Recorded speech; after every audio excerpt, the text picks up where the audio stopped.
Bismillahirrahmanirrahim. Assalamualaikum warahmatullahi wabarakatuh. Alhamdulillahirabbil alamin. Wa bihi nasta'inu ala umuri dunya waddin. Wassalatu wassalamu ala asrofil anbiya'i wal mursalin sayyidina wa maulana Muhammadin wa ala alihi wa sahbihi ajmain. Amma ba'du.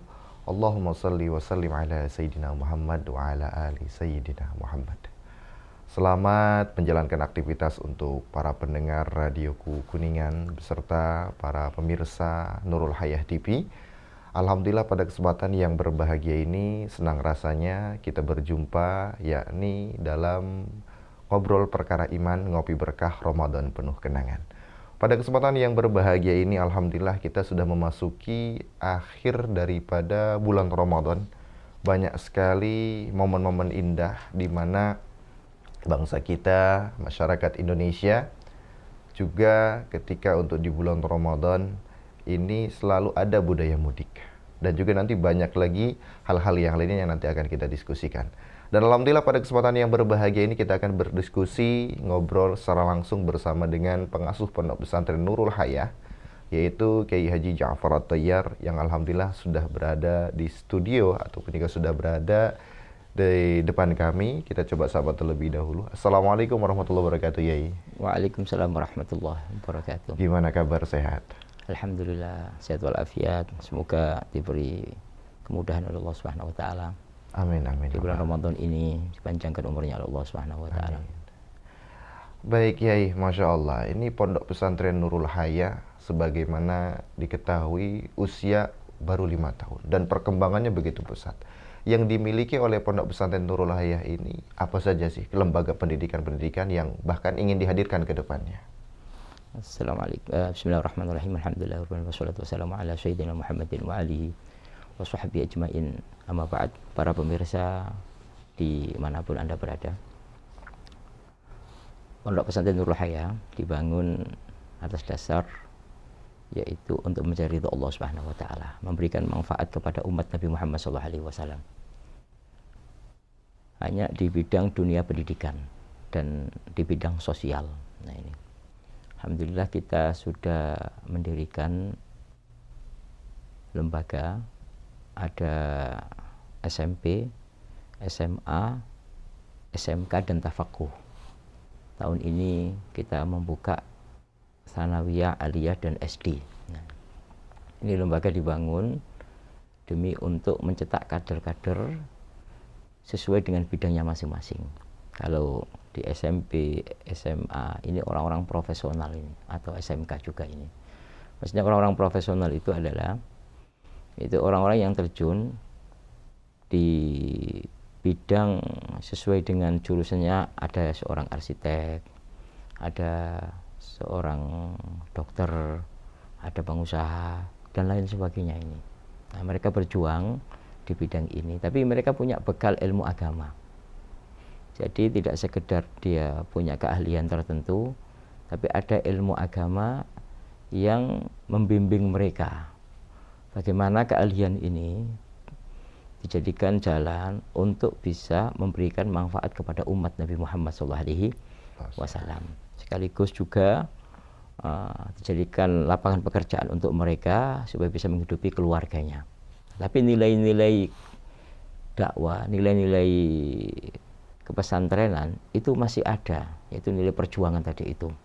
Jadi tidak sekedar mencari nafkah, tapi di situ ada makna, yaitu bagaimana bisa memberikan manfaat kepada umat Nabi Muhammad SAW.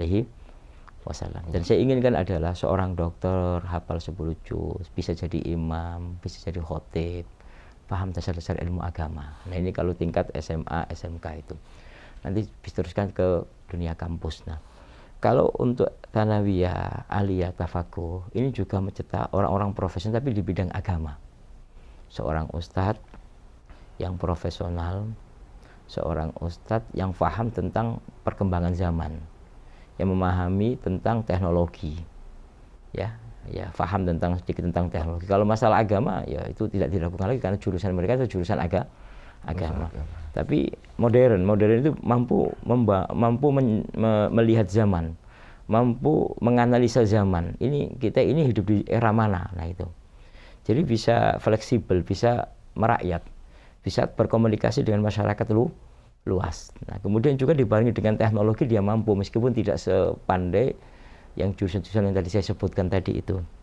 Nah, dia tidak kuper lah tentang hal-hal ini. Nah, jadi inilah Nurul Hayat dibangun dari segi pendidikan itu sesuai dengan bidangnya masing-masing. Kemudian ada sosial, ya. Sosial ini yaitu bagaimana memberikan sumbangan kepada orang-orang lemah. Nah, di Nurul Hayat ini juga anak tingkat SMP, SMA ini juga tidak semuanya bayar. Ada ratusan anak yatim yang dibiayai oleh Pondok Pesantren Nurul Hayat ini. Karena kita membangun lembaga itu no profit, tidak ingin mendapatkan hasil. Kalaupun ada kelebihan itu diberikan untuk kepentingan anak-anak yatim, ya anak-anak yatim, orang yang tidak mampu kita gratiskan di lembaga Nurul Hayat ini. Nah, ada sosial itu, mas sosial itu kemudian di luar, untuk luar. Kita ada bingkisan-bingkisan Ramadan kayak kemarin ini. Kemudian ada juga kita memberikan bantuan-bantuan sembako untuk orang-orang fakir, orang yang tidak mampu di sekitar Pondok Pesantren Nurul Hayat ini. Kemudian juga kita memberikan sumbangan anak yatim, ya, itu per bulan melalui anak-anak yatim yang di luar, yang kalau di pondok ditanggung oleh pesantren. Di luar juga ada anak-anak SD. Kita kasih sumbangan. Dan itu banyak sekali yang kita kasih sumbangan itu, dan sudah berjalan beberapa tahun ini. Jadi bukan kok hanya sekali saja. Kita kasih sumbangan sekali 100.000, enggak. Kita kasih sumbangan ada yang sampai 3 tahun. Per bulannya itu ada yang sampai 400, 500, 600, dan itu banyak sekali itu anak-anak yatim itu.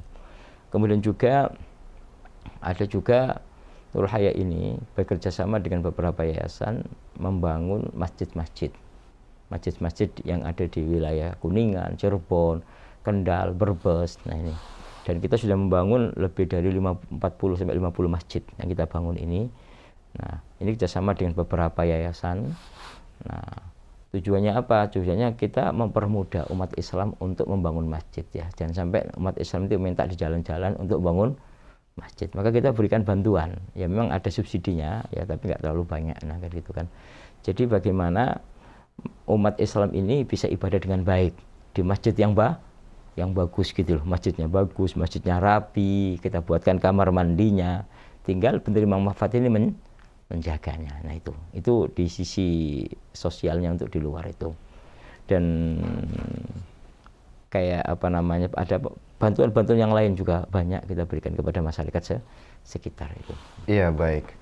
Para pemirsa dan sahabat radioku di mana saja berada, ini awal ya sebelum kita obrolan kepada topik, karena menjelang Ramadan, menjelang Hari Raya Idul Fitri, bukan Ramadan, di akhir Ramadan ini kita sudah mendengar bagaimana profil Pondok Pesantren Nurul Hayat, visi misi ke depannya, bahwasanya Pondok Pesantren Nurul Hayat ini no profit, ya, bukan untuk suatu penghasilan pribadi semata, tapi untuk betul-betul kegiatan sosial dan juga hal-hal yang lainnya.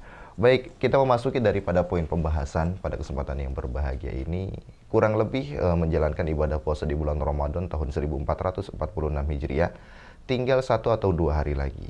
Kita tentunya di sini masih diberikan kesempatan di 10 akhir bulan Ramadan untuk bagaimana caranya meningkatkan kualitas ibadah kita kepada Allah Subhanahu wa taala.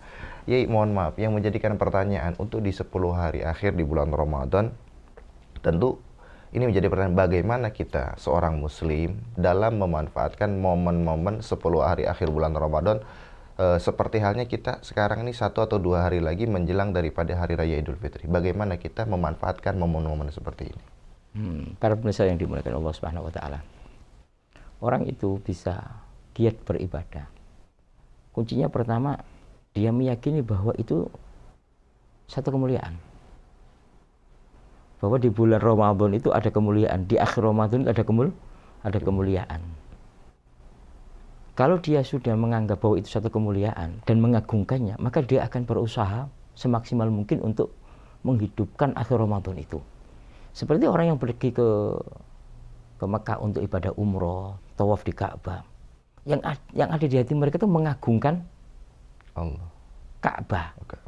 Karena itu dari syiar-syiar Allah Subhanahu wa taala. Wa may yu'azzim sya'airallah fa innaha min taqwal qulub. Barang siapa yang mengagungkan syiar-syiar Allah, termasuk Ka'bah, termasuk masjid, termasuk Ramadan. Fa innah min taqwal qulub, dan itu adalah bagian ketakwaan hati.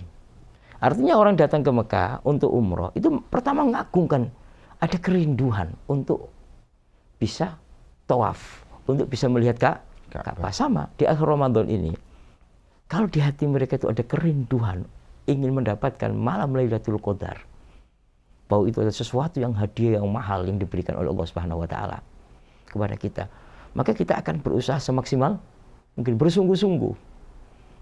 Contoh, kalau sekarang ini umpamanya ada orang membagikan hadiah, ini jam 1 malam dikasih hadiah 2 juta, orang rebutan nggak? Rebutan datang ke tempat itu, bahkan nunggunya antri. Ya. Pembagian hadiahnya jam 2, mungkin datanya sudah jam 10, bahkan mungkin setelah Isya sudah datang, padahal 2 juta. Nah, sementara Allah Subhanahu wa taala memberikan hadiah, yaitu yang berupa malam Lailatul Qadar yang tidak bisa dinilai dengan uang. Maka kalau dia menganggap ini adalah satu hadiah yang mahal dan ini adalah pemberian dari Allah Subhanahu wa taala yang harus diraih, yang didapat, maka dia akan maksimal untuk mendapatkan malam Lailatul Qadar. Tapi kalau dia tidak menganggap itu biasa-biasa saja, dia tidak akan ada usaha. Oleh karena itu, ini detik-detik akhir ini adalah yang sangat menentukan. Ya. Ibadah itu kan dengan husnul khotimah, dengan khotimahnya, pemungkasnya, penutupnya. Di detik akhir adalah sangat menentukan. Makanya para ulama itu kebanyakan mereka berkata bahwa Lailatul Qadar itu ada di 10 akhir Ramadan. Orang sudah lemas beribadah, orang sudah menganggap diri capek beribadah. Nah, ini diletakkan di akhir Ramadan, maka di sini dibutuhkan apa? Butuhkan semangat. Dibutuhkan motivasi untuk semangat beribadah kepada Allah Subhanahu wa taala. Maka tadi saya katakan caranya harus mengagungkan dan memuliakan malam Ramadan ini dan menganggap bahwa hadiah malam Lailatul Qadar adalah yang sangat mahal dari Allah Subhanahu wa taala, maka dia akan maksimal beribadah kepada Allah Subhanahu wa taala. Iya, baik. Tadi menarik sekali. Banyak di akhir bulan Ramadan orang-orang mulai merasakan daripada suatu keterbiasaan sehingga adanya kemunduran-kemunduran. Lalu bagaimana caranya kita, Yai, mengevaluasi diri kita dengan amalan-amalan kita di bulan Ramadan? Ternyata ini sudah berada di penghujung, bahwa tadi dikatakan sebagai penutupnya kita ingin menjadi, kalau meninggal itu kan husnul khotimah. Kalau di bulan Ramadan penghujungnya kita ingin mendapatkan daripada malam Lailatul Qadar. Nah, ini bagaimana muhasabah kita, ataupun juga nanti ada indikator-indikator keberhasilan seseorang itu dalam menjalankan ibadah puasa di bulan Ramadan. Nah, jadi tadi kita sebagai seorang muslim harus evaluasi terus. Itu pertama. Harus introspeksi. Orang itu akan tahu kekurangan pada dirinya kalau dia introspeksi diri. Ini pertama. Bagaimana dia mengetahui kalau dalam dirinya itu ada kekurangan tanpa introspeksi diri? Tidak mungkin. Ada orang sakit, dia datang ke dokter berobat.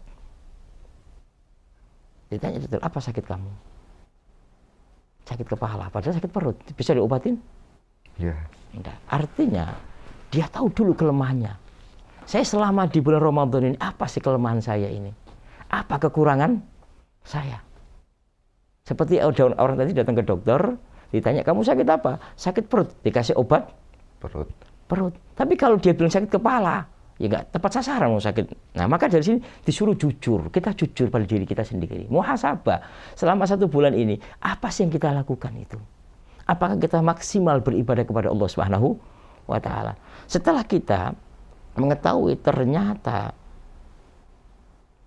bulan Ramadan ini 10 awal, 10 kedua, ini kurang maksimal. Banyak hal yang kita buang-buang begitu saja waktu kita. Tidak gunakan untuk manfaat, nah gitu kan. Maka di situ ada insaf, ada kesadaran, oh kalau begitu ini masih ada waktu sisa ini. Tapi kalau tanpa evaluasi tadi, introspeksi diri itu tadi, dia tidak akan untuk bisa tahu bahwa di dalam dirinya itu banyak kekurangan di dalam menjalankan ibadah kepada Allah di bulan Ramadan pada 10 awal pertama dan 10 awal kedua. Nah, adanya insaf ini di dalam dirinya ada kekurangan sehingga dia memotivasi dirinya untuk semangat. Ini tinggal beberapa hari lagi kita semangat ini. Makanya Nabi Muhammad SAW di akhir Ramadan syadda mi'zarahu wa aiqadha ahlahu, mengenyangkan pinggangnya, artinya semangat beribadah, membangunkan keluarganya, memberikan semangat kepada keluarga. Maka di sini penting peran keluarga ini. Nabi Muhammad wa aiqadha ahlahu menyebut membangunkan keluarganya. Maka keluarga adalah satu kesatuan untuk sebagai motivator, motivasi di dalam beribadah kepada Allah Subhanahu wa taala. Mungkin suaminya malas, nanti istrinya yang semangat. Mungkin istrinya malas, suaminya yang semangat, atau anaknya yang semangat, atau bapaknya, atau gimana, yang penting di keluarga ini ada saling mendukung. Itu penting, menciptakan bi'ah, lingkungan yang beriman kepada Allah Subhanahu wa taala ini. Nah, ini tidak bisa orang berdiri sendiri dalam hal ini. Kenapa? Ya tadi saya katakan ini detik-detik akhir, Mas. Sudah habis, Pak. Tenaganya sudah habis kalau kita bicara itu. Sudah diporsir untuk ibadah dia. Ini yang ibadah, yang enggak ibadah. Nah, ini ada kesempatan tadi itu. Ini masih ada beberapa waktu ini ya. Nah, ini perlu ada penyemangat. Nah, siapa ya? Keluarga ini. Makanya Allah Subhanahu wa taala melalui Rasul itu kan diperintahkan untuk beriktikaf di masjid. Kenapa? Karena di masjid itu ketemu dengan orang. Di situ ada orang yang beriktikaf, ada semangat yang muncul. Mungkin kalau ibadah di rumah saja mungkin malas. Sedikit nanti minum kopi, sedikit minum teh, sedikit ngantuk, masuk kamar mandi, sedikit ngantuk. Tapi kalau di masjid ini kan ada motivasinya. Ada beberapa orang sedang iktikaf di masjid. Kemudian masjid itu sendiri di situ ada maknawiyah. Orang itu bisa semangat, orang itu bisa serius, orang itu bisa khusyuk. Karena Allah jadikan masjid adalah tempat orang-orang beribadah kepada Allah Subhanahu wa taala. Nah, jadi intinya apa? Harus ada penggeraknya. Penggeraknya itu ya keluarga ini. Kalau keluarga Anda tidak mendukung, maka datang kepada para ulama, para kiai, majelis-majelis para kiai di akhir-akhir ini, Ramadan ini. Mereka banyak majelis, Mas. Majelis di malam Ramadan, iktikaf bersama, nah itu dan lain sebagainya kan. Iya, baik, menarik sekali tadi bahwasanya kita nih bagi orang yang semangat beribadah, alhamdulillah tambah semangat. Tentunya bagi yang masih menemukan tenaganya kehabisan tadi, ada masih momen-momen ini berapa hari lagi, waktu-waktu tinggal mepet untuk masuk daripada hari raya Idul Fitri atau 1 Syawal. Lalu kita tahu ya bahwasanya tradisi di negara kita, budaya di negara kita, kalau menjelang bulan Ramadan ini pasti banyak orang yang pulang kampung atau mudik. Lantas di hari raya Idul Fitri ini, makna hakiki dari Idul Fitri ini seperti apa sih? Karena memang banyak orang yang bergembira, bahagia menyambut daripada hari raya Idul Fitri, sehingga yang dari kota pun sengaja kalau pengen pulang tuh di pas mau hari raya Lebaran bersama dengan keluarga. Ini seperti apa? Para pemirsa yang dimuliakan Allah Subhanahu wa taala. Di antara kebiasaan yang bagus yang ada di Indonesia itu adalah mudik. Mudik ini adalah kebiasaan bagus. Kenapa saya katakan bagus? Dia mudik karena Allah. Untuk bertemu dengan keluarga. Untuk berjumpa dengan keluarga. Dan di antara yang dianjurkan oleh baginda Nabi Rasulullah adalah membangun silaturahim. Ya, yang putus disambung, ya kan? Dan yang sudah sambung dipererat. Nah, maka mudik ini adalah arahnya ke sana untuk memerat silaturahim. Nah, kemudian Allah Subhanahu wa taala memerintahkan satu amalan, satu ibadah berupa puasa. Kemudian setelah selesai puasa ada kegembiraan seorang muslim, itu wajar. Dan itu harus kita bahagia. Wa amma bi ni'mati rabbika fahaddits. Tentang nikmat Allah ya ceritakan, dan gembira tentang nikmat Allah Subhanahu wa taala. Diberi kemudahan oleh Allah untuk bisa melakukan ibadah puasa Ramadan ini dengan baik, bisa menjalankan dengan baik, tidak sakit, sehat walafiat, gembira, nikmat. Harus kita bersyukur kepada Allah Subhanahu wa taala. Karena yang menggerakkan seorang hamba untuk bisa puasa ini siapa? Allah. Dia bisa puasa dengan baik. Kemudian Allah mempersiapkan dengan segala persiapan. Dalam beberapa riwayat setannya dirantai. Kemudian Allah berikan hadiah-hadiah di bulan Ramadan. Dan Allah jadikan lingkungan mendukung. Nah, Ini semuanya Allah yang melakukan semuanya ini. Nah kemudian kita diberi taufik, pertolongan oleh Allah untuk bisa beribadah Ramadan ini dengan baik. Nah ini kita selesaikan dengan baik, kita bersyukur kepada Allah. Itu makna syukur, makna terima kasih, bersyukur kepada Allah. Bahagia, alhamdulillah. Oleh karena itu, di zaman Nabi juga sama seperti itu. Nah, mereka juga, para sahabat Nabi juga bahagia merayakan hari raya. Bahkan pernah terjadi di zaman Rasulullah SAW itu, ada anak Habasyah di hari itu tuh joget-joget di masjid. Anak-anak kecil itu, Muhammadun rajulun soleh, mereka mengatakan sambil joget-joget itu. Anak-anak Habasyah itu, Muhammadun rajulun soleh, Muhammadun rajulun. Siti Aisyah itu menyaksikan, senang melihat anak-anak sedang joget-joget, anak kecil-kecil ini. Nah kemudian datang Sayyidina Abu Bakar radhiyallahu anhu. Ini suara apa ini? Di situ ada Rasulullah SAW.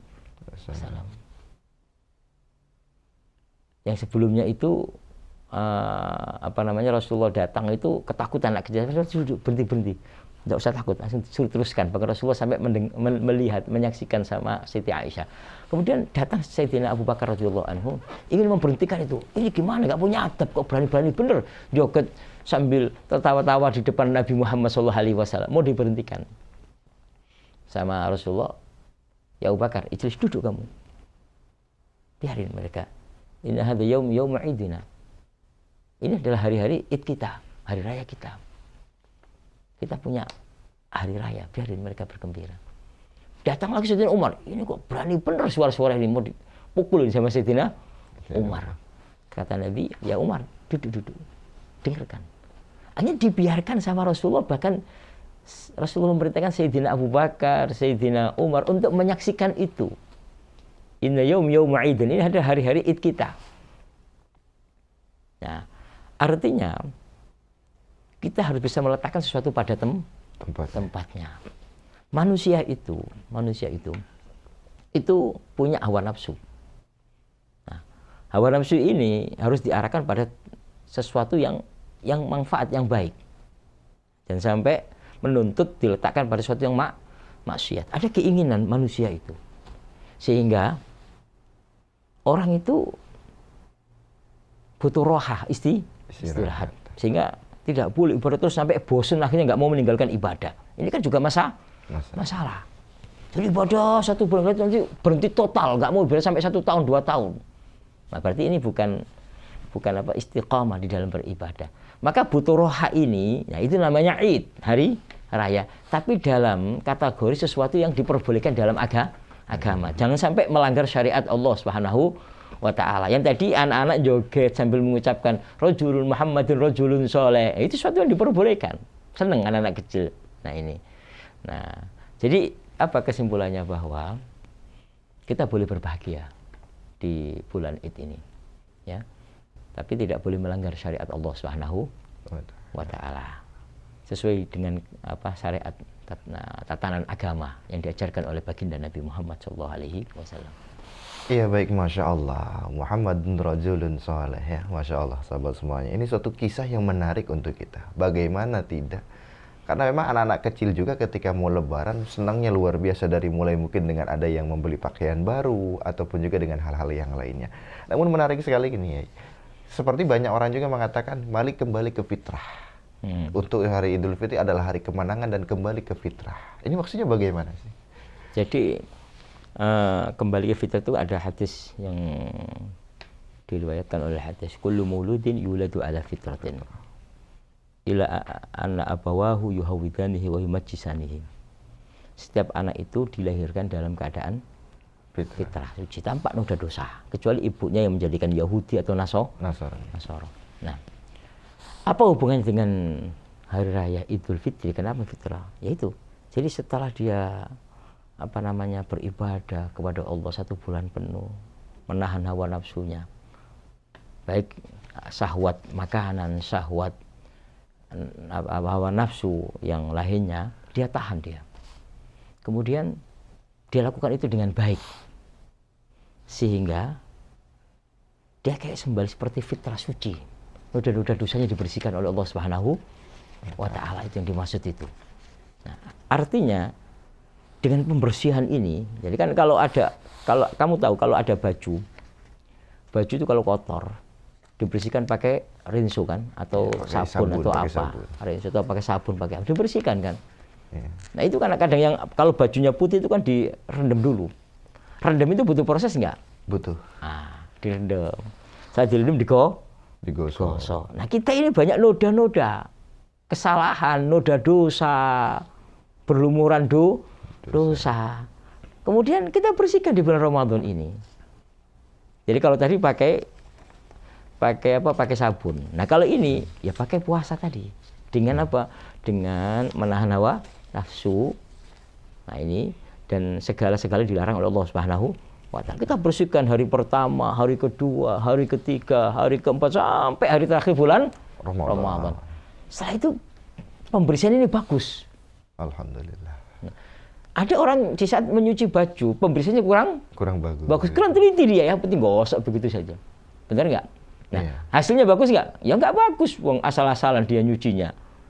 Memakai sabunnya sabun yang bukan sabun yang bagus. Fungsinya, ya. Nah, sama di bulan Ramadan ini, di saat kita ingin membersihkan dosa-dosa kita.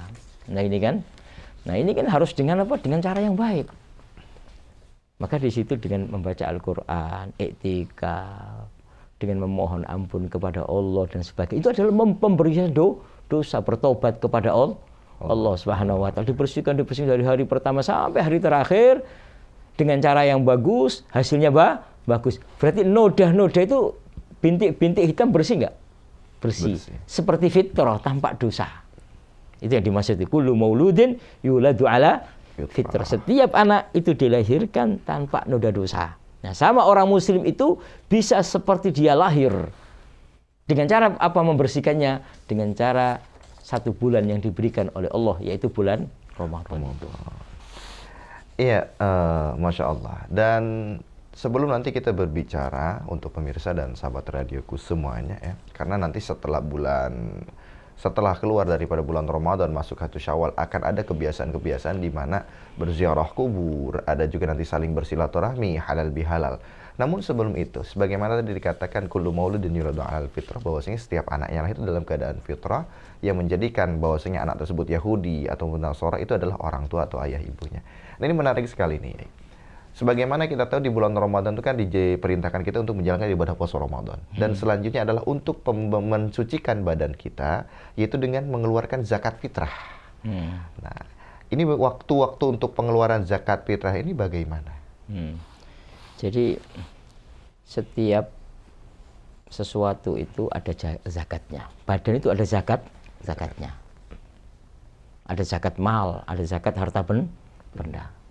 Ya, harta benda itu masih kotor gitu loh, dibersihin, zakat, ya dibersihin dengan cara zakat ini. Jadi kotorannya dibuang, tinggal bersihnya. Makanya kalau ada orang itu kok minta zakat, sementara dia itu mampu, ini orang nggak tahu diri, kan itu kotoran gitu. Nah, orang yang mengambilnya kan dalam keadaan darurat, dia lagi butuh gitu loh, memang nggak mampu. Maka dalam keadaan kalau orang normal gimana kok ngambil dari kotoran-kotoran itu? Kan pembersihan, dibersihkan ini. Tapi orang yang dalam keadaan butuh, ya nggak ada masalah, keadaan butuh dia. Orang fakir, orang miskin. Nah itu kan. Nah, kalau sudah bahwa badan itu butuh dibersihkan dengan cara zakat, nah zakat ini yang akan membersihkannya. Nah, seperti mal, harta benda itu ada zakatnya. Binatang juga ada zakatnya. Kemudian tanaman-tanaman juga ada, seperti padi, tanaman itu ada zakatnya. Nah, ini semuanya dilakukan adalah untuk membersihkan, biar Allah memberikan keberkahan pada harta benda, pada jasad kita. Nah itu. Nah, kemudian di dalam zakat fitrah ini, ini masuk di dalam pembagian zakat fitrah. Ya. Kalau di dalam mazhab Syafi'i itu boleh di bulan Ramadan, boleh dibagikan di bulan Ramadan itu boleh menurut mazhab Syafi'i. Takjil berarti didahulukan. Iya, didahulukan nggak apa-apa. Tapi masuk kewajibannya itu kapan? Di saat apa? Di saat masuk Id. Ya, masuk Id berarti maghrib. Maghrib itu kan masuk satu Syawal. Itu waktu wajibnya. Tapi dalam mazhab Syafi'i boleh didahulukan. Didahulukan apa? Sebelum Id, yaitu Idul di bulan Ramadan. Nah, mungkin ada orang-orang yang memang sibuk, yang yang nggak ada waktu, takut lupa, bisa mengikuti mazhab Syafi'i, diletakkan pembagiannya pada waktu bulan Ramadan. Nah, kemudian siapa yang boleh menerima? Nah, tapi sebelumnya itu berapa sih? Iya. Zakat fitrah satu sok itu arba'atu amdad, 4 mud. 4 mud itu ini yang menjadi perdebatan tentang mud. Ukuran mud itu berapa sih? Ini kan ada mud Madinah, mud itu takeran. Ya. Ada sok itu juga takeran. Nah, sok itu satu sok 4 mud ukurannya. Nah, ini yang menjadi perbedaan. Ada yang mengatakan 2,5, ada yang mengatakan 2,6, ada yang mengatakan 2,7. Kenapa kok muncul perbedaan? Karena takaran yang ada di Madinah itu kadang berbeda dengan takaran yang ada di Mekah. Takaran yang ada di Mekah kadang berbeda dengan ada yang ada di Syria, ada di Mesir, di Irak zaman itu. Sehingga muncul perbedaan dari segi takaran ini, ya. Ada yang mengatakan 2,6, ada 2,7. Kalau saya sih setujunya ke 2,7. Itu takaran yang mud yang Madinah di zaman Nabi, itu kurang lebih segitulah. Nah, tapi tadi saya katakan menjadi polemik perbedaan di kalangan para ulama karena memang takaran di satu negara dengan negara yang lain itu berbeda, ada perbedaan besarnya. Nah, gitu. Itu sebab perbedaannya itu. Nah, kemudian diperuntukkan siapa yang wajib mengeluarkan zakat fitrah ini? Nah, maka dalam mazhab Syafi'i, man adraka juz'an min Ramadan wa juz'an min Syawal.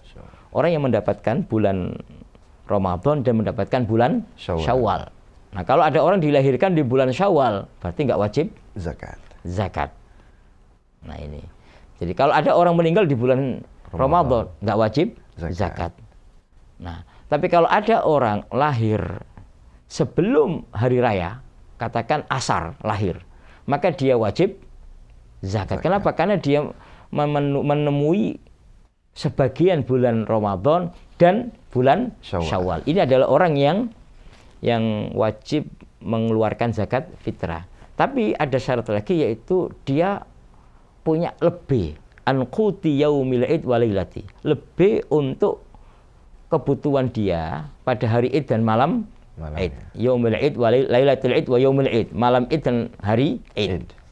Ada kelebihan untuk itu. Nah, dan kelebihan untuk bagi seorang kepala keluarga untuk keluarganya, yaitu pada malam Id dan hari Id. Kalau ada lebih, maka dia diwajibkan untuk mengeluarkan zakat fitrah. Tapi kalau nggak ada lebih dari hari itu malam Id dan hari Id, maka dia tidak wajib mengeluarkan zakat fitrah. Ini ya, orang yang mana. Nah, kemudian diperuntukkan untuk siapa? Nah, pertama dari segi lokasi. Ya, lokasi di daerahnya itu. Jangan sampai nanti dalam mazhab Syafi'i memang ada 2 pendapat. Pendapat yang pertama harus di tempat dia. Katakan anak santri di Pondok Pesantren Nurul Haya ini, ya itu harus dikeluarkan di Pondok Pesantren Nurul Haya, di dekat warga-warga sekitar. Ya. Karena itu ada yang berperak, bukan di rumahnya dia. Karena dia makan di mana makanya? Di sini selama 1 tahun, 2 tahun, kan tinggal di sini. Nah, maka zakatnya itu ke warga sekitar. Dan ini yang kita lakukan di Pondok Pesantren Nurul Haya. Nggak boleh dipindahkan.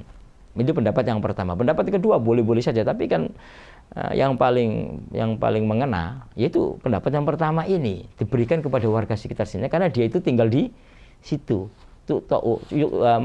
Tu'khadhu min aghniyaihim wa tu'tul fuqara'ihim, kata Nabi Muhammad SAW.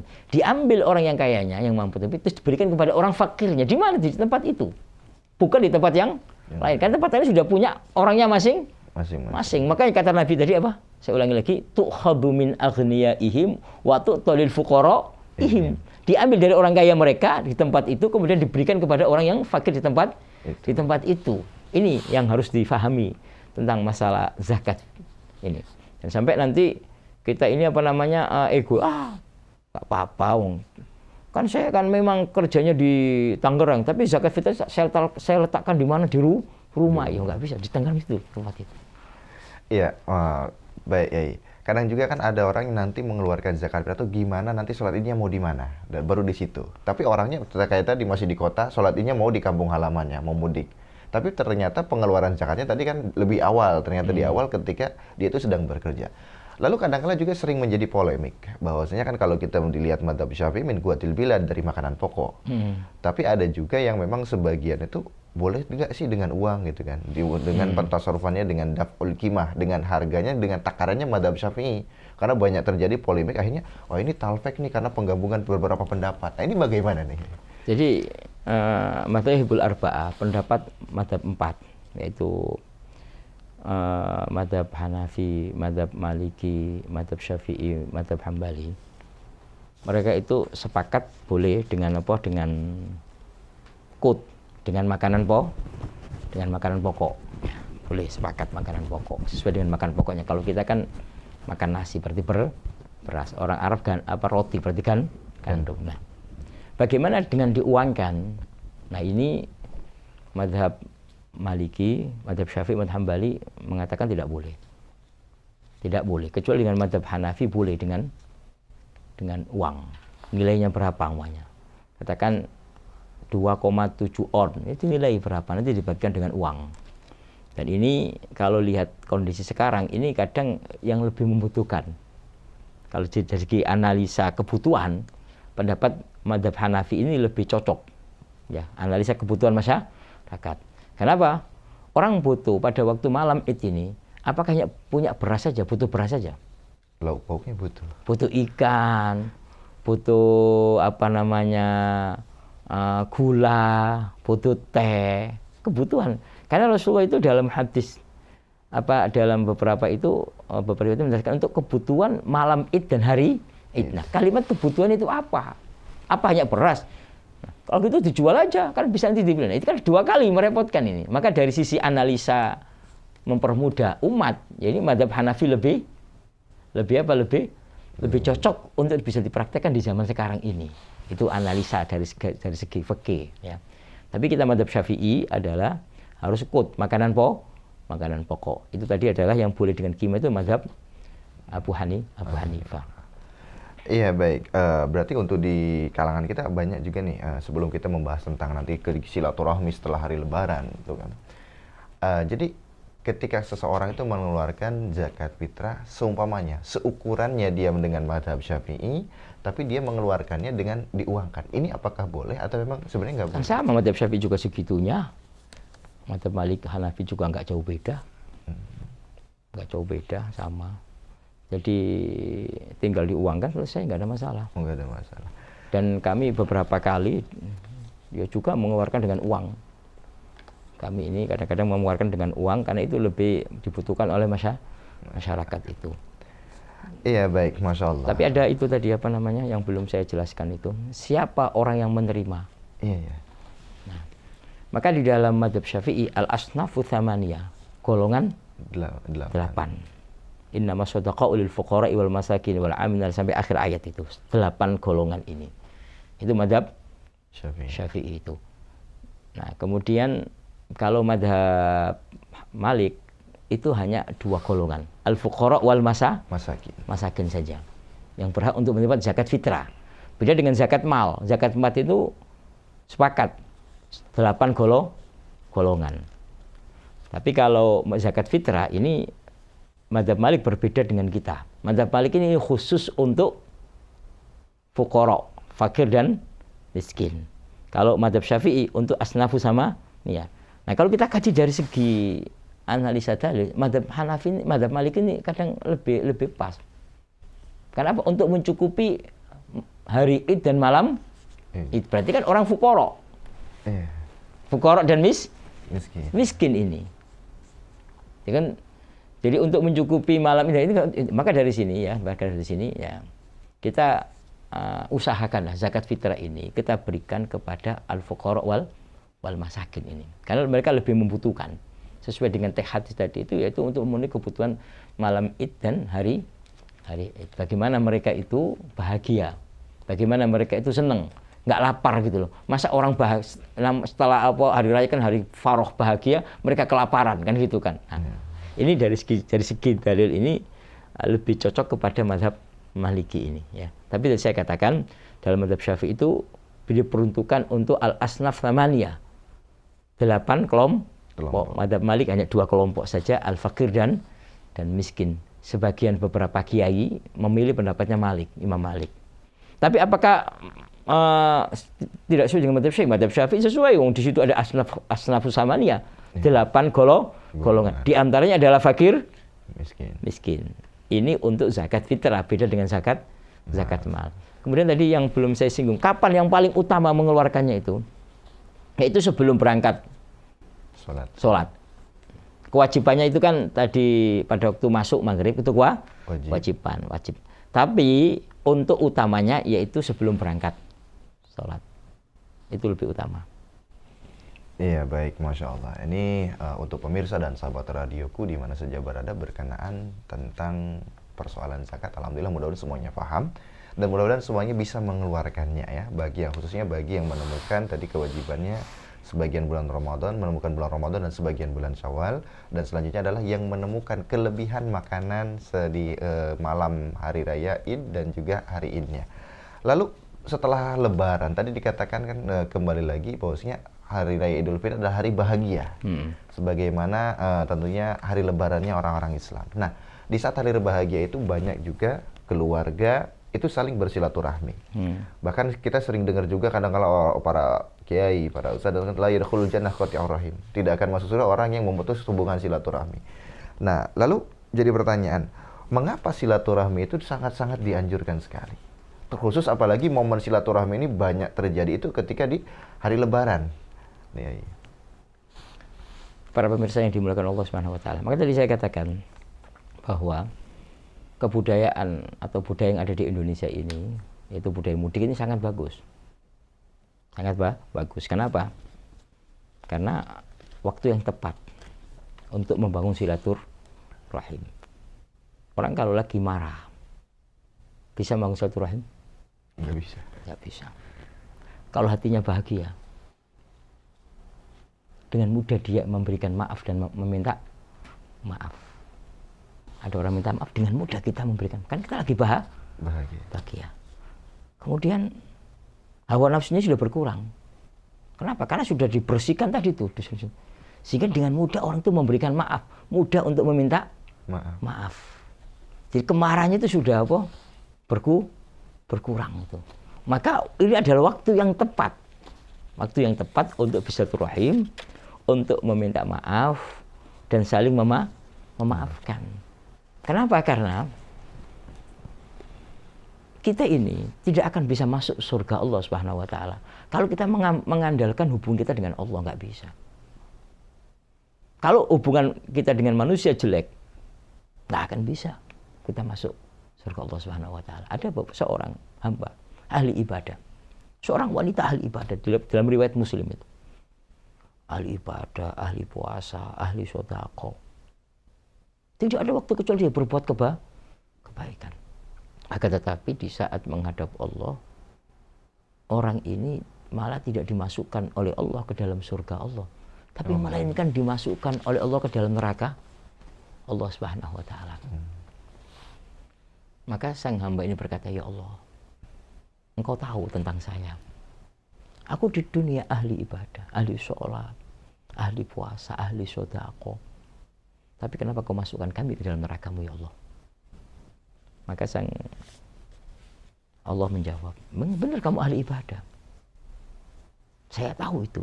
Akan tetapi kamu mencaci maki fulan, menyakiti fulan, mengganggu fulan. Akhirnya pahalamu aku berikan kepada mereka. Ternyata masih banyak lagi orang yang kamu sakiti. Akhirnya dosa mereka aku pindahkan kepada kamu. Kamu tidak mendapatkan apa-apa kecuali dosa. Maka kamu berhak masuk neraka." Oleh karena itu, hubungan dengan Allah harus dibangun, hubungan dengan manusia juga harus dibangun dengan baik. Ini dua-duanya harus berjalan. Dia setelah itu ibadah kepada Allah, puasa dengan baik. Seperti apa? Seperti tadi dikatakan, kalau diterima Allah itu seperti bayi yang baru lahir. Suci.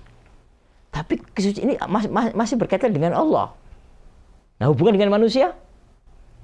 Belum. Maka dari situ, ini adalah waktu yang tepat. Minta maaf. mungkin dia selama ini bermuamalah menyakitinya, singgung ini itu.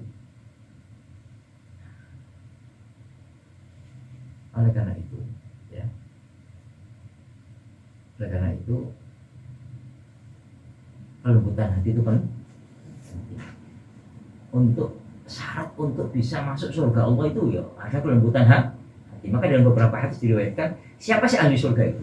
Rafiqul qalbi, hatinya lembut. Maka di sini dibangun saling memaafkan, saling memberikan maaf. Ada satu cerita dalam kitab Hayatus Sahabat. Meskipun ini cerita ini dhaif, ya, meski riwayatul hadis ini lemah, ya, tapi bisa diamalkan di dalam urusan keutamaan beramal. Apa itu? Setelah wafatnya Rasulullah SAW, Sayyidina Abu Bakar radhiyallahu anhu berkata kepada putrinya, ya Aisyah, amalan apa yang belum aku lakukan? Yang belum aku dilakukan, yang telah dilakukan oleh Rasulullah SAW. Jawab oleh Aisyah, ada wahai Aisyah, yaitu memberi makan orang Yahudi yang ada di pinggir.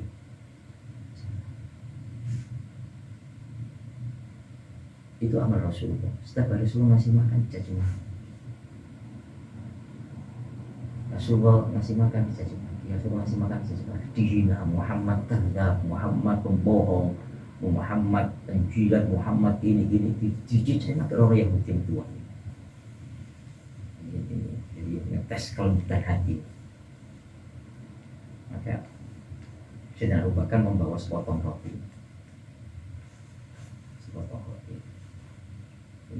Kemudian setelah itu ketemu dengan orang Yahudi, lalu memberikan sepotong roti itu, langsung dimuntahkan. Maka Abu Bakar berkata, kenapa kamu muntahkan? Ya, yang memberi makan kamu tidak seperti saya, tidak seperti yang biasa memberi makan. Orang yang memberi makan saya setiap hari itu orang yang lembut. Tahu saya nggak punya gigi, maka dikunyah dulu. Kamu langsung saya kasihkan ke saya, ya nggak bisa makan kalau misalnya nggak punya gigi. Dikunyah dulu, baru apa? Baru disuapin ke saya. Maka sudah pernah. Lalu sudah berkata, wahai orang itu, tahu nggak siapa yang kamu yang menyuapin kamu, yang ngasih makan setiap hari? Tahu saya. Ketahuilah, orang yang memberi makan dan menyiapkan kamu setiap hari adalah orang yang kamu caci maki, orang yang kamu laknat, yaitu Nabi Muhammad SAW. Maka orang Yahudi itu menangis dan langsung masuk Islam. Asyhadu alla ilaha illallah wa anna Muhammadar Rasulullah. Ini kelembutan hati. Orang bisa masuk dari kelembutan hati. Maka ini syarat orang menjadi ahli surga, juga lembut hatinya. Ada riwayat lagi ya, tentang saling memaafkan itu ya. Dan ini penting, harus kita renungi di bulan Ramadan, di bulan Idul Fitri. Apa itu? Suatu ketika Rasulullah SAW memberikan ceramah di satu majelis. Ini dihadiri oleh banyak sahabat Nabi Muhammad SAW. Ternyata ada orang datang. Sahabat Nabi datang terlambat. Apa kata Nabi? Telah datang di antara kamu ahli surga. Para sahabat Nabi, kalau yang mengatakan Rasulullah ini kan gak sembarangan. Wa ma yantiqu anil hawa in huwa illa wahyun. Rasul tidak mengatakan dari hawa nafsu kecuali wahyu yang turun. Ini jaminan surga. Maka para sahabat Nabi ini heran, ingin tahu apa yang dilakukan orang ini. Kok sampai bisa-bisa Rasul mengatakan telah datang di antara kamu ahli surga. Duduk di satu majelis. Hari kedua juga sama, sampai 3 hari Rasul mengatakan telah datang kepada kamu ahli surga. Karena ghirah, kecemburuan yang muncul di hati Sayyidina Umar radhiyallahu anhu, akhirnya dia marah kepada anaknya. Kamu itu coba cari tahu siapa orang itu. Itu ghirah. Kok bisa Rasulullah sampai mengatakan 3 kali bahwa dia termasuk ahli surga? Ini enggak sembarangan. Akhirnya Sayyidina Umar datang ke rumah orang ini untuk pintu, assalamualaikum, waalaikumsalam. Saya ingin tinggal kamu di sini selama 7 hari. Ada yang mengatakan 3 hari, ada yang mengatakan 7. Dari beberapa riwayat. Ya. ingin tidur bersama orang ini. Hari pertama, hari kedua ini nggak banyak, nggak sholat tahajud, jarang sedekah, puasa sunnah juga nggak pernah. Sholat 5 waktu selesai, sholat 5 waktu berjamaah selesai, gitu aja. Jadi menjalankan kewajiban yang diwajibkan oleh Allah Subhanahu wa Ta'ala. Tidak banyak sholat tahajud, tidak ini, tidak puasa sunnah, tidak sedekah.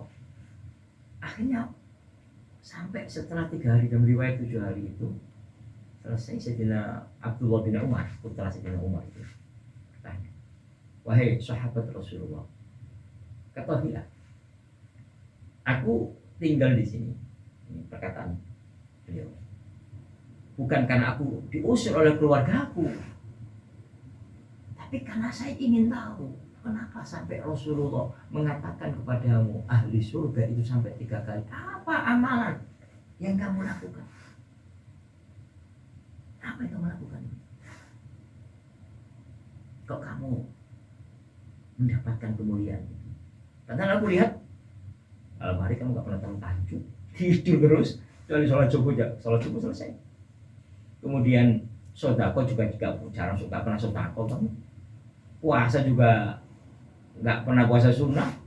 Apa jawabannya? Wahai putra Umar bin Khattab, memang benar apa yang kamu katakan. Saya bukan ahli sholat tahajud, puasa, sodako, karena saya orang miskin. Kalau saya malam sholat tahajud ini paginya nggak bisa kerja saya. Kalau saya puasa nggak kuat kerja saya kalau puasa sunnah terus. Kalau sodako saya nggak punya uang cari untuk kebutuhan aja pas-pasan ini. Tapi saya mengamalkan satu amalan, yaitu apa? Yaitu saya sebelum tidur saya tidak akan tidur kecuali saya meminta maaf kepada orang-orang yang aku sakiti. Dan saya tidak akan tidur sebelum aku memberikan maaf kepada orang-orang yang menyakiti aku. So, minta maaf dan sering memaafkan. Apa kata Sayyidina Abdullah bin Umar? Ini kunci surga di sini. Karena itu ada seorang ulama namanya Sayyid Ali bin Ahmad Al-Habsyi. Itu beliau mengamalkan amalan. Dan sebelum tidur itu ngecek siapa yang saya sakiti pada hari itu. Kemudian sudah dimaafkan semuanya orang-orang yang menyakitinya. Nah ini, jadi ahli surga itu cirinya adalah raqiqul qalb, hatinya mudah memberikan maaf, mudah meminta maaf. Maka dari sini waktu yang tepat adalah waktu di bulan Syawal. Meskipun memaafkan apa saja, bahkan beberapa ulama itu memaafkan itu sebelum minta maaf dimaafkan dulu. Seperti Imam Ali Zainul Abidin, memaafkan kepada orang yang berbuat salah kepada dia sebelum meminta maaf. Dia maafkan dulu, dilepas dulu, hatinya nggak ada kedengkian, nggak ada kemarahan, nggak ada kebencian. Akan tetapi tadi saya katakan, waktu di bulan Syawal ini waktu tepat. Di kalangan masyarakat itu waktu mudik saling memaafkan. Satu desa ziarah dari rumah ke rumah, ini bagus ini. Ini adalah waktu yang membuka hatinya, sudah lapang dada, yang dulu sakit hati, benci, dibuka semuanya, saling memaafkan. Ini adalah kebudayaan yang bagus sekali, yang harus dirawat di Indonesia ini, membangun kebersamaan sebagai masyarakat Muslim, al-ukhuwah al-islamiyah, persaudaraan Islam, khususnya silaturahim antara keluarga. Maka tidak heran di Indonesia itu ada bani fulan, bagus itu untuk menyambung keluarga. Jangan dianggap ini pemborosan keuangan, ini pemborosan ini saling silaturahim. Dan itu ada keberkahannya. Di situ saling tukar pikiran juga, saling membantu. Mungkin ada yang tidak punya pekerjaan bisa dikasih pekerjaan, ada yang nggak sulit bisa dibantu. Tapi yang terpenting adalah untuk menghilangkan kedengkian, kebencian di hati kita. Masya Allah, pemirsa dan sahabat radioku di mana saja berada. Ini kalau kita ngobrol masih panjang ya, banyak sekali hal yang harus kita diskusikan. Namun memang berhubung waktu juga, jadi satu pertanyaan terakhir. Setelah kita semangat ibadah di bulan Ramadan, kita juga hubungan kita dengan Allah baik.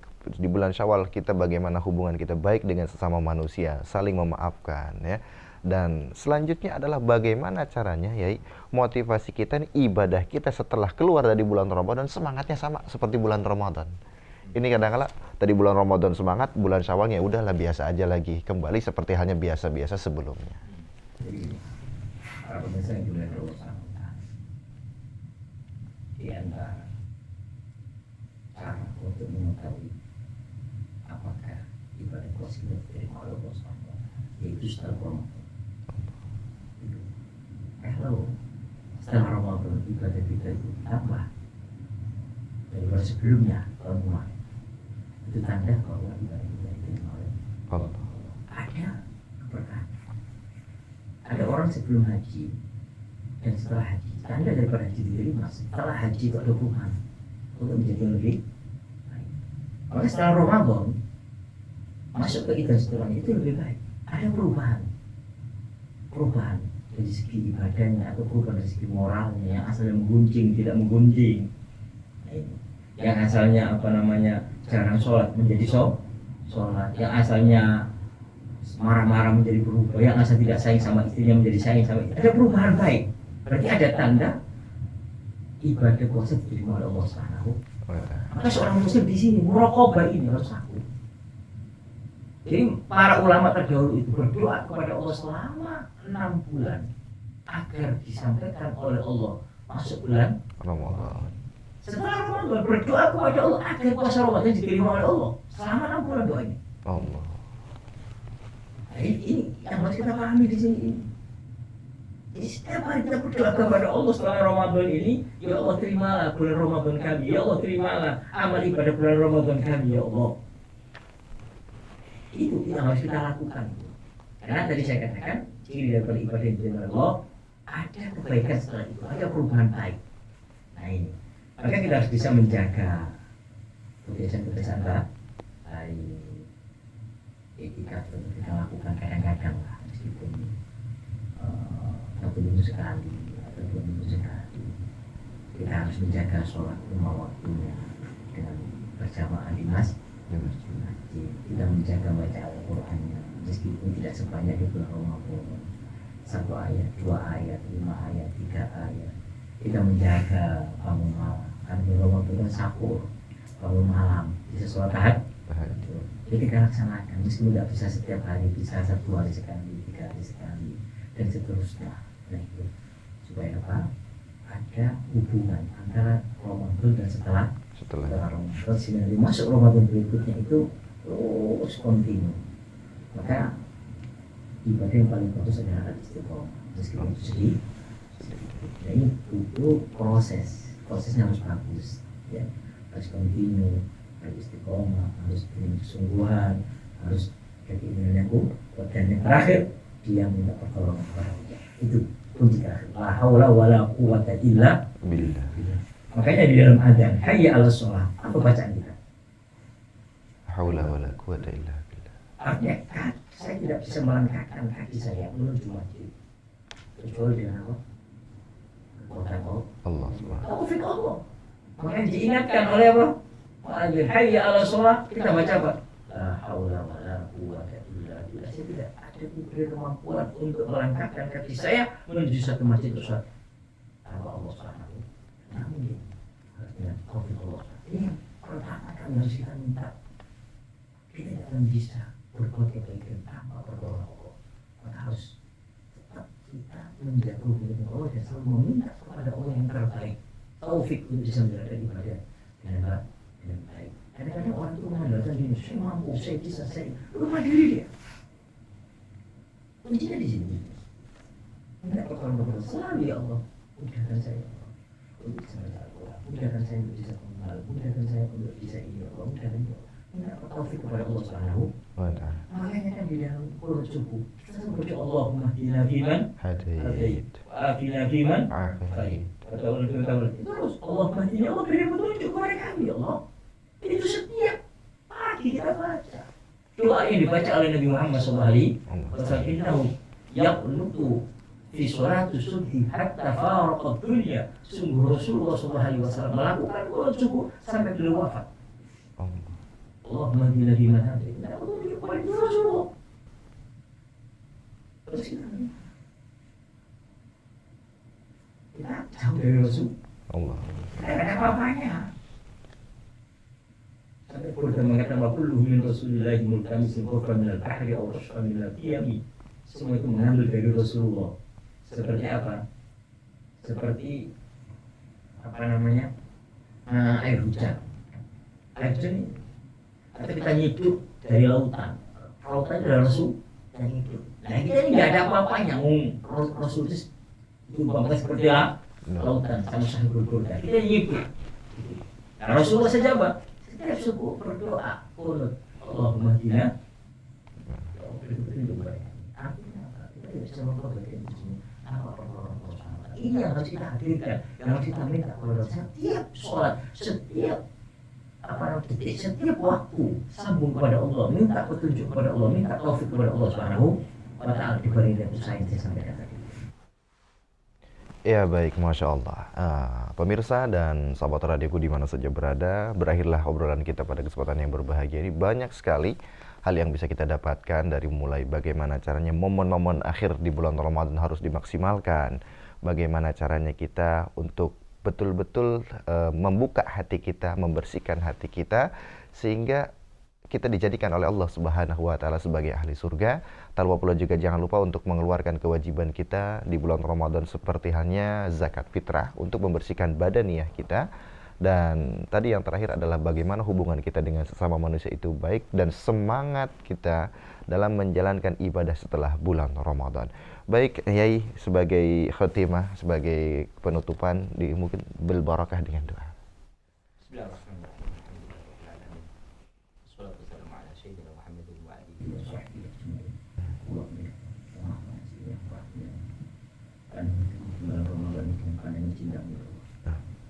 Kami kasih sayangmu ya Allah, yang kau pandang kami dengan kemurkaan. Turunkan rahmatmu kepada kami, turunkan ampunanmu kepada kami ya Allah. Allahumma ya Allah, jadikan kami hamba-Mu yang mendapatkan pembebasan api neraka ya Allah di bulan Ramadan ini ya Allah. Allahumma ya Allah, jadikan kami hamba-Mu yang bisa memaksimalkan dengan baik bulan Ramadan ini ya Allah. Allahumma ya Allah, jadikan kami hamba-Mu yang bisa bersyukur atas hadiah yang Kau berikan kepada kami bulan Ramadan ini ya Allah. Dan jadikan kami hamba-Mu yang mendapatkan malam Lailatul Qadar dengan baik ya Allah. Allahumma ya Allah, hilangkan kebencian, kedengkian di dalam hati kami. Hilangkan kebencian di dalam hati kami kepada siapapun makhluk yang ada di muka bumi ini ya Allah. Jika ada yang menyakiti kami ya Allah, jangan Kau siksa mereka ya Allah. Jangan Kau siksa mereka ya Allah. Ampuni segala dosa-dosa dan mudahkan segala urusan kami dan urusan mereka ya Allah. Sungguh Kau Maha Pengampun ya Allah. Allah ya Allah, tunjukkan kami ke jalan yang baik, jalan yang Kau ridhoi ya Allah. Allahumma ya Allah, nawwir qulubana binuril ma'rifah. Kami hati kami dengan cahaya ketakwaan, cahaya keimanan ya Allah. Allahumma ya Allah, di titik-titik akhir bulan Ramadan ini ya Allah, mudahkan kami untuk bisa menghidupkan malam-malam Ramadan, untuk bisa bermunajat kepada-Mu ya Allah, untuk bisa bertabarruk kepada-Mu ya Allah, untuk bisa menangis di hadapan-Mu ya Allah. Antal Qawi, Kau Maha Pengampun. Antal Ghaffar, Kau Maha Pengampun. Antal Wahhab, Kau Maha memberi segala apapun yang diminta oleh hamba-Mu ya Allah. Allahumma ya Allah, jaga kami dan keluarga kami ya Allah, dan semua santri kami, para pengikut kami ya Allah, dari hal yang tidak Kau ridhoi ya Allah. Mudahkan segala urusan kami dan urusan mereka ya Allah, baik urusan dunia atau urusan akhirat ya Allah. Kabulkan hajat kami, baik hajat dunia atau hajat akhirat ya Allah. Allahumma ya Allah, berikan keikhlasan kepada kami dalam berjuang ya Allah, dan jadikan kami hamba-Mu yang bisa melihat di saat kami wafat ya Allah, di saat Kau kumpulkan kami di padang mahsyar di akhirat nanti, kami bisa melihat kebaikan-kebaikan yang kami lakukan ya Allah. Maka tanamkan keikhlasan, ketulusan dalam hati kami.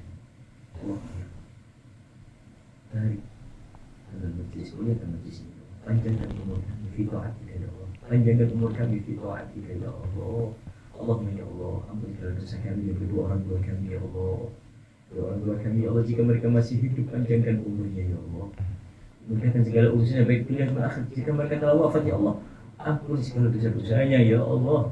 Jauhkan mereka dari api neraka dan masukkan mereka ke dalam surga-Mu jadi sayyidul mursalin. Allahumma ya Allah, sambungkan hati kami dengan Nabi Muhammad. Berikan syafaat Nabi Muhammad untuk kami di padang mahsyar nanti ya Allah, di akhirat nanti ya Allah. Allahumma ya Allah, Kau Maha Pengasih, Kau Maha Penyayang. Mudahkan ya Allah, mata ini bisa memandang, bisa melihat wajah Nabi Muhammad, wajah kekasih-Mu ya Allah. Dan Nabi Muhammad memandang kami, melihat kami dengan tersenyum dan bahagia. Ya Allah, sungguh pandangan Nabi Muhammad bisa merubah orang itu, ya Allah.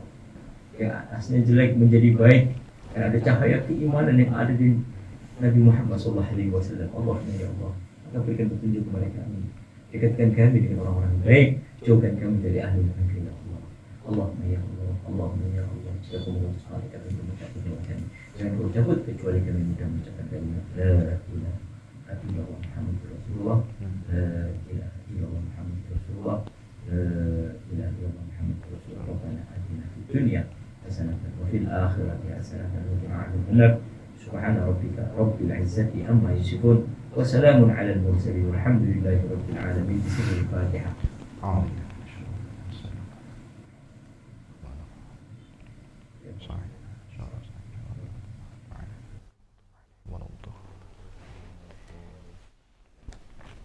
Para pemirsa dan pendengar radioku di mana saja berada, demikian obrolan kita dalam program Ngopi, Ngobrol Perkara Iman, Ngopi Berkah Ramadan Penuh Kenangan. Mudah-mudahan ada manfaat dan barokahnya untuk kita semuanya, dan kami ucapkan untuk sahabat semuanya yang mudik, selamat menjalankan perjalanannya, semoga selamat sampai tujuan dan diberikan keselamatan sampai kampung halamannya. Dan kami, Iqbal Fauji, selaku pemandu pada kesempatan yang berbahagia ini, mohon maaf sebesar-besarnya. Akhirul kalam, subhanakallahumma bihamdika, asyhadu an la ilaha illa anta, astaghfiruka wa atubu ilaik, wal minkum. Assalamualaikum warahmatullahi wabarakatuh.